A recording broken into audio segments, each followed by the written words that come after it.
الحمد لله رب العالمين الرحمن الرحيم مالك يوم الدين.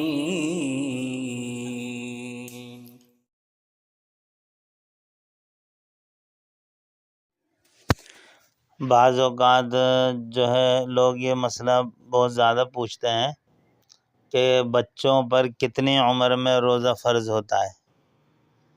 تو پہلی بات تو یہ یاد رکھیں کہ شرعی طور پر جو عبادات ہیں ان کا تعلق عمر کے ساتھ ہے کہ عمر کی ایک حد شریعت نے مقرر کی ہے. جب کوئی بالغ ہوتا ہے تو اس کے اوپر نماز فرض ہوتی ہے، اور اسی طریقے سے بالغ کے اوپر جو ہے روزہ فرض ہوتا ہے. لیکن اس کے اندر تھوڑی سی تفصیل سمجھ لیں.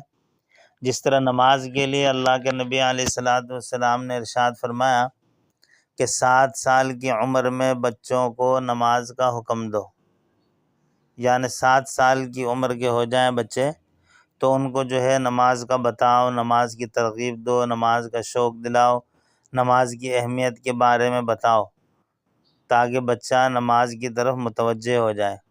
اور 10 سال کی عمر میں اللہ کے نبی نے ارشاد فرمایا کہ اگر وہ نماز نہ پڑھے تو اس کو تنبیہ کرو، حدود کے اندر رہتے ہوئے اس کو اس طرح مارو، سزا دو کہ وہ نماز کے لیے تیار ہو جائے. تو 10 سال کی عمر میں اللہ کے نبی فرماتے ہیں کہ نماز پڑھنا ضروری ہے بچے کو. تو اب مسئلہ جو ہے نا روزے کا ہے. تو روزہ یہ سمجھ لیں کہ اصل تو بلوغت کے اوپر روزہ فرض ہوتا ہے بالغ ہو جائیں تو. اور بالغ ہونے کے لیے 2 چیزیں ہیں. ایک چیز تو یہ ہے کہ بچے میں جو ہے وہ بلوغت کے آثار نظر آ جائیں، بلوغت کی نشانیاں ظاہر ہو جائیں جو بالغ ہونے کی نشانی ہوتی ہے. مختلف طریقے ہیں. دوسری چیز یہ ہے کہ اگر کوئی نشانی بلوغت کی ظاہر نہیں ہوتی ہے تو اس کے لیے شرعاً حکم یہ ہے کہ بلوغت 15 سال کی عمر میں بلوغت کا حکم لگایا گیا ہے.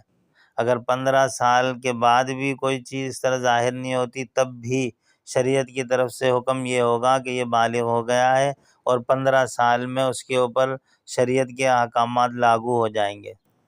تو روزے کے اندر تفصیل یہ ہے کہ اگر کوئی بچہ 10 سال کا ہے یا بالغ تو ابھی نہیں ہوا، 15 سال کا نہیں ہوا ہے لیکن 10 سال کا ہے، 11 سال کا ہے، 12 کا ہے، 13 کا ہے، اور اس کی ہمت اتنی ہے کہ وہ آسانی سے روزہ رکھ سکتا ہے، تو علماء فرماتے ہیں کہ اس سے روزہ رکھوانا چاہیے. اور باقاعدہ اس کو روزہ رکھنا جو ہے نا اس طرح کیا جائے کہ وہ روزہ رکھنے کو ضروری سمجھے اس عمر میں جس میں اس کے اندر ہمت ہے، کمزور نہیں ہے بچہ، یا جو ہے کوئی ایسا مسئلہ نہیں ہے کہ وہ روزہ نہ رکھ سکتا ہو، تو اس کے لیے روزہ رکھنے کا حکم ہے چاہے وہ ابھی بالغ نہ بھی ہوا ہو. ہاں اس میں یہ آسانی ہے کہ اگر روزہ ٹوٹ جاتا ہے یا روزہ اس سے جو ہے نا کسی طریقے سے وہ روزے کو توڑ دیتا ہے یا ٹوٹ جاتا ہے تو اس میں یہ آسانی ہے کہ اس پر اس کی قضا نہیں ہے. کیوں؟ اس لیے کہ ابھی اس کا روزہ اس کے اوپر بلوغت کے اعتبار سے فرض نہیں ہے. یہ تو اس کو ایک قسم کا روزے سے جو ہے شغف دلوایا جا رہا تھا، روزے کا ذوق و شوق اس کے اندر پیدا کیا جا رہا تھا. تو اس لیے اگر بالغ ہونے سے پہلے بھی کسی کے اندر ہمت طاقت ہے اور بچہ اس قابل ہے کہ وہ روزہ رکھ سکتا ہے تو اس کو روزہ رکھنے کی ترغیب اور روزہ رکھنے کا حکم دیا جائے تاکہ وہ روزہ رکھے اور بلوغت کے بعد اس کو روزہ رکھنا سہل اور آسان ہو جائے. باقی یہ ہے کہ لازم نہیں ہے، ضروری نہیں ہے، لیکن ترغیباً اور ترہیباً اس کو جو ہے نا اس فریضے کو پورا کرنے کا کہا جائے تاکہ بچے کے اندر ان چیزوں کا جذبہ اور شوق جو ہے نا سلامت رہے، زندہ رہے، اور بچے آگے جب فرض ہو جائے روزہ تو اس کو کرنے میں ان کے لیے سہل ہو، آسانی ہو. ورنہ بعض مرتبہ دیکھا گیا ہے کہ لوگ شروع میں بچوں کو بچہ بچہ کہہ کر بہت زیادہ تھپکی دیتے ہیں، اور خاص طور پر والدین میں والدہ جو ہوتی ہیں وہ اکثر جو ہے نا روزہ رکھنے نہیں دیتی بچوں کو کہ کمزور ہیں اور اسی طریقے سے چھوٹے ہیں.